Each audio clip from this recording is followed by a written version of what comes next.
ബഹുമാനപ്പെട്ട ഉസ്താദുമാരെ, ഉമ്മമാരെ, ഉപ്പമാരെ, എന്റെ കൊച്ചു കൂട്ടുകാരെ, അസ്സലാമു അലൈക്കും.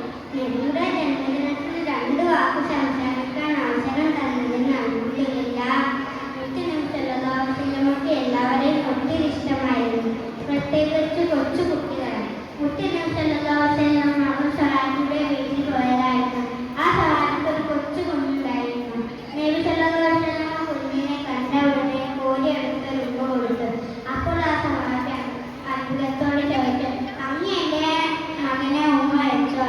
ഞാൻ ഇന്ന് വരെ അയച്ചു അവനെ ഉമ്മ വെച്ചിട്ടില്ല. ഇത് കേട്ട നബിയുടെ മുഖം ചുവന്നു. നബിക്ക് ദേഷ്യം വന്നു. നബി പറഞ്ഞു, കുട്ടികളെ സ്നേഹിക്കണം, സ്നേഹിച്ചാൽ മാത്രം പോരാ, അത് വളരെ പ്രകടിപ്പിക്കുകയും വേണം.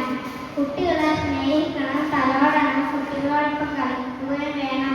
ഇന്ന് തിരക്കേറിയ ജീവിതത്തിൽ ആർക്കും കുട്ടികളോടൊപ്പം കളിക്കാൻ സമയമില്ല. എന്നാൽ നിങ്ങളോട് പറയട്ടെ, കുറച്ചു നേരമെങ്കിലും കുട്ടികളോടൊപ്പം കളിക്കണം. ഇത് മുത്തുനബി സല്ലല്ലാഹു അലൈഹി വസല്ലമക്ക് ഒത്തിരി ഇഷ്ടമാണ്. ഇത്രയും പറഞ്ഞ് എന്റെ കൊച്ചു പ്രസംഗം എടുത്തിട്ട് അസ്സലാമു അലൈക്കും.